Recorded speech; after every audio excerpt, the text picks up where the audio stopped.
Dragon Ball Sparking Zero deserved that 7. Yeah, you fuck niggas aren't gonna want to hear it, but it's true. But niggas also need to understand that 7 is a good score. Sparking Zero is amazing, but it is flawed. And there are 3 big flaws with Sparking Zero. But first, I'm gonna give this game the praise it deserves. As a kid, I was more of a Naruto guy. I played the Ultimate Ninja games and the Ultimate Ninja Storm games. Now these games are good, but they're kind of simple, especially the Storm games as they went on. The first Storm game had things like jutsu clashes, climbing up walls, an open world, things the sequel should have built upon, but they didn't.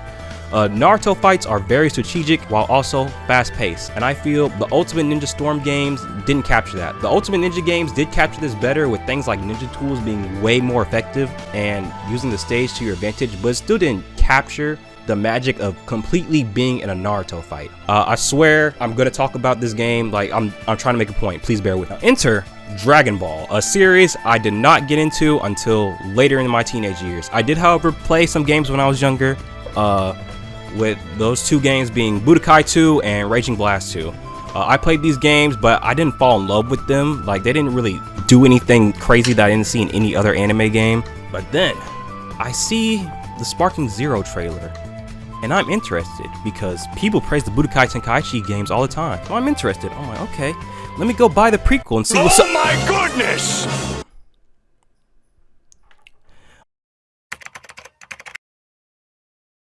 I boot this game up, press duel, and I'm amazed. It perfectly captures a Dragon Ball Z fight. Teleporting, socking a fuck nigga in the face, shooting lasers, flying, hitting this shit. This game captured the energy and insanity of a Dragon Ball Z fight perfectly. The mechanics weren't as simple as mashing X. I mean, you can do that, but the CPU will fuck you up. There are combos, you can use abilities that the character used in the anime like instant transmission strategically. It captured anime fighting so accurately that it made me look at all the previous Naruto games I played in shame. It actually blew my mind that an anime arena fighter was actually harder than mashing the attack button and the vanish dodge button. This game captured anime fighting in a way that I didn't even think was possible. And then Sparking Zero comes out and does it times 10. 60 frames per second, beautiful graphics, and a fucking beautiful soundtrack. This game is brimming with personality. The way Goku travels through the menu screens, how he win the anime, having certain teams say certain lines, selecting each character and they come down different ways, matching their personality. These are things the developers really didn't have to do, but they did anyways. And you gotta give them credit for that, because they could have just made these shits just boring, static images. And now, I'm gonna share a very unpopular opinion. I do not like BT3 soundtrack that much. Not that the soundtrack is bad or anything. The Meteor is a cool, catchy song, but other than that, and maybe like 1 or 2 other songs, I really don't listen to it that much. There's like so many other Dragon Ball games that have such bad soundtracks. This game, however, every song is a fucking hit. It is so diverse. You know, they could have just easily had every song just be some guitar shit, but no, they went above and beyond. Like, there's orchestras, synths, and so much other stuff. Like character select music, Jesus Christ, like every menu having different music when they could have just stuck with one. Like, wow. Soundtrack 10 out of 10, have no complaints. And then the gameplay, what can I even say about it? It's just, it's amazing. BT3 was already amazing with its learning curve and the amount of mechanics it had. This just brings more, and then not only that, makes the graphics so much better. And because of 60 frames per second, it plays better when there's no input delay. Androids can't charge up ki. Characters that can't fly will just slowly fall down instead of staying in the air. Like, how much this game is dedicated to staying true to the anime honestly just makes this game so much better. The best way to win fights is to fight like an actual Dragon Ball Z character and like use strategies they use, you know, hide behind stuff to get ki, using fusions to gain health and, you know, tip the scales of the battle. It just gives you moments that you can't get in any other game. When someone's about to blast you to smithereens and you use instant transmission to get behind them and then come on their back with a Kami Kamehameha, I don't know what to say other than I really feel like that nigga Goku, man. And then I saw this clip of someone getting away from like a Sparking Ultra Instinct Goku using Solar Flare. It's stuff like that you could just see in the anime. It's just perfect, and it's just something no other anime games really capture, you know? Like, I like the Ninja Storm games, but in any Naruto game, I'm never gonna actually fool my opponent with the Shadow Clone Jutsu, you know what I'm saying? So gameplay wise, when this shit is hitting, I gotta give it a 10 out of 10. Like, honestly, I can't think of any other anime games where the combat is just this good. But sadly, gameplay is not the only thing about games that matters. So we have to talk about other stuff. Let's talk about my big 3 flaws, with the first one being... Now, the first flaw that everyone has been pointing out is the story. I'll go farther and even say that the single player content is insanely lacking. The Dragon Ball Z portion of the story has been told so many times throughout the games that it really doesn't mean much to me that the story mode isn't perfect. The issue, however, is that not only does the game just skip out on major events and fights, some of the biggest scenes in the anime don't even get a still image. I couldn't believe my face when they skipped out on the Super Saiyan transformation on Namek. That's the one scene everyone is expecting from every Dragon Ball Z game. Don't even lie to yourself. Now, this would be okay if the what ifs got more attention, which at first it looks like it does. The first two with Goku and the Gohan Black one are pretty good. They aren't the most amazing Dragon Ball Z stories ever told, but they're interesting. You know, like, you actually want to play them. There's actually effort in them when they're actually good. The cutscenes for what ifs are actually very nice when they're there, but there's so few of them, and a lot of what ifs just suck. Like, what if Goku beat Jiren while in Ultra Instinct? Well, he just beats him. What if Vegeta beat Boo early? Well, he just beats him. A lot of what ifs end so suddenly and quick, they're not all satisfying to do or even see. Now, I know I'm gonna get a couple losers who are like, well, if you want to play a Dragon Ball Z game for the story, why don't you play Kakarot? Nigga, shut the fuck up! I know the Budokai Tenkaichi games do not pride themselves off of story, but guys, this is a $70 game in 2024. I'm not expecting this game to copy every single Mongol panel, but the single player is lacking so much content, and for it to be so low effort, it's just very disappointing. It doesn't help that this is the very first game to adapt the Super story. Super content was the main thing I was looking forward to, cause the anime visually looks like fucking shit. This isn't cool to look at, bro. Why does the anime from fucking 2 or 3 decades ago look better than this shit? But yeah, you couldn't imagine my disappointment when I go to Goku's story, go to the Tournament of Power, and I can't even fight fucking Kefla. Bro, that's one of the coolest fights in Supers, and you just skipped it. I'm fighting this big nigga, but I can't fight fucking Kefla? And then a lot of people are just gonna accept this slop because it's Dragon Ball Z and they like it.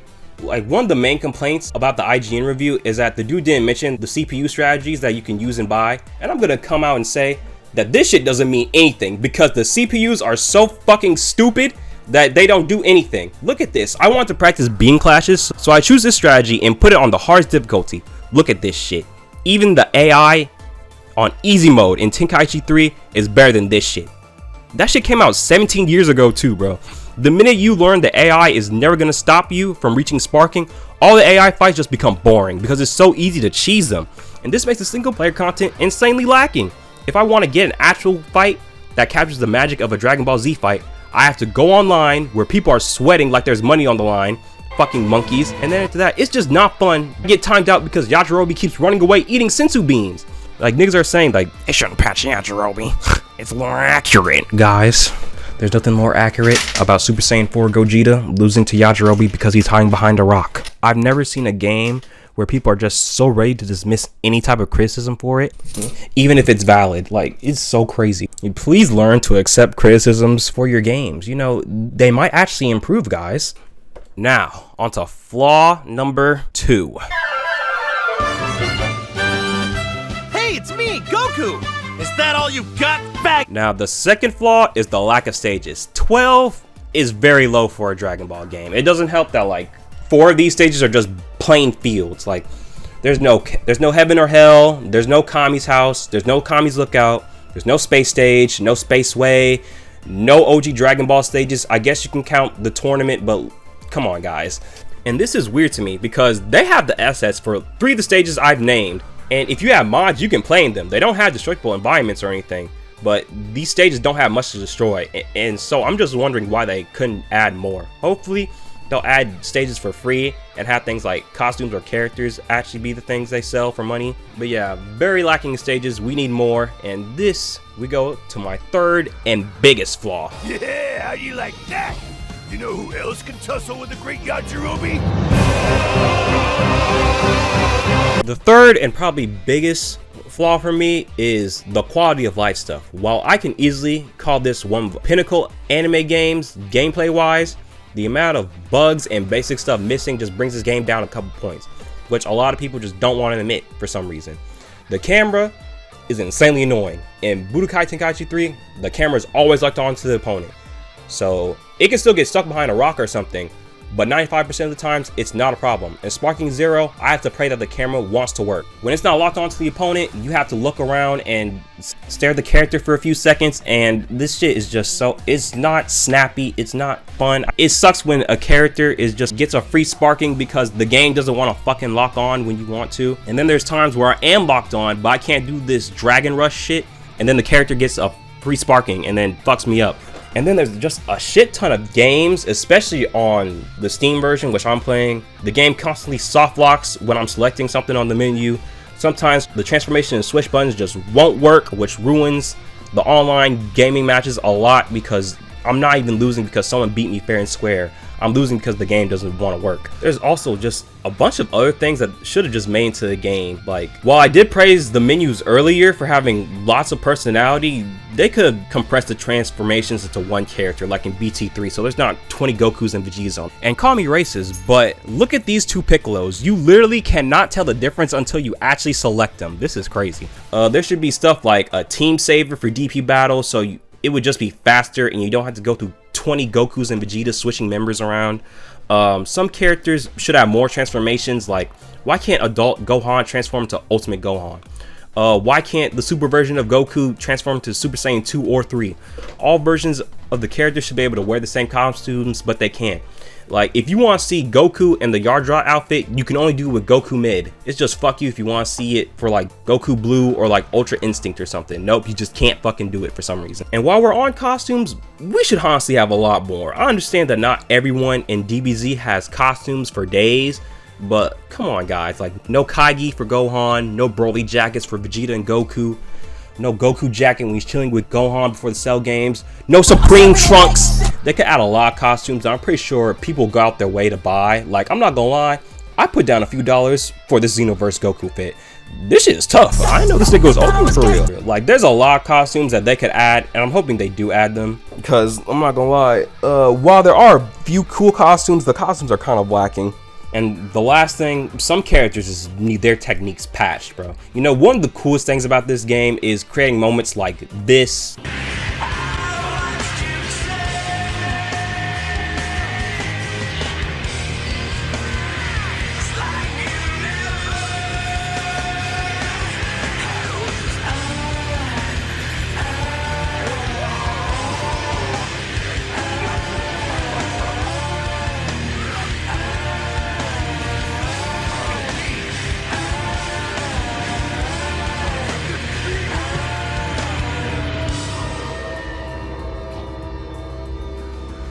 You know, I can't do that because people want to play Yajirobe all the time. Not because I actually want to play Yajirobe because I like him. It's because his fucking Senzu Bean can heal all his health and the other person's trying to time you out. This makes the game not fun. I got this game to beat fucking monkeys, not chase the fat fuck around who I should easily be killing as Super Saiyan 4 Gogeta. Now, I'm not saying they should take away abilities that heal HP, but they do have to do something about them. A Senzu Beam should be a high risk, high reward type thing. Why can't this nigga fill all his health up in 2 seconds? I never wanted a game to get a patch this fucking bad. And also, this game needs to fix its input delay. There's nothing more annoying than losing because of something that's not your fault. There's just so many other things I can nitpick, but you get my point. This game is buggy and needs some heavy quality of life features. So yeah, this game is good, but the single player content is insanely lacking even for a Budokai Tenkaichi game, and this game needs many quality of life updates if it wants to stay strong past its release. Now, this game is only a week old and there's no patches so far, so all the things that I talk about in this video could be fixed by next week. Who knows? And I'm expecting the stages and the quality of life changes to come at some point. I'm never expecting them to fix the story mode. But I think the biggest takeaway from this shit is that people need to learn when to accept that something is flawed and that criticism is okay. This IGN dude said absolutely nothing wrong. His voice is kind of weird, but still, niggas didn't actually listen to the review. Let's be real. Niggas did this. Then went to the comments, go comment something like, you can't spell ignorant without IGN. Nigga, you're the ignorant one. This man carefully and respectfully laid out his criticisms for a game, and niggas can't handle it because they're babies. You know, people are saying, they gave this game the same score as Concord. Nigga, so? These are two completely separate games that try to do different things. These games are not getting the exact same criticism or praises. They have 7s for different reasons. Not only that, it's reviewed by two completely different people. This is proof that people on the internet just don't know what they're mad about half of the time.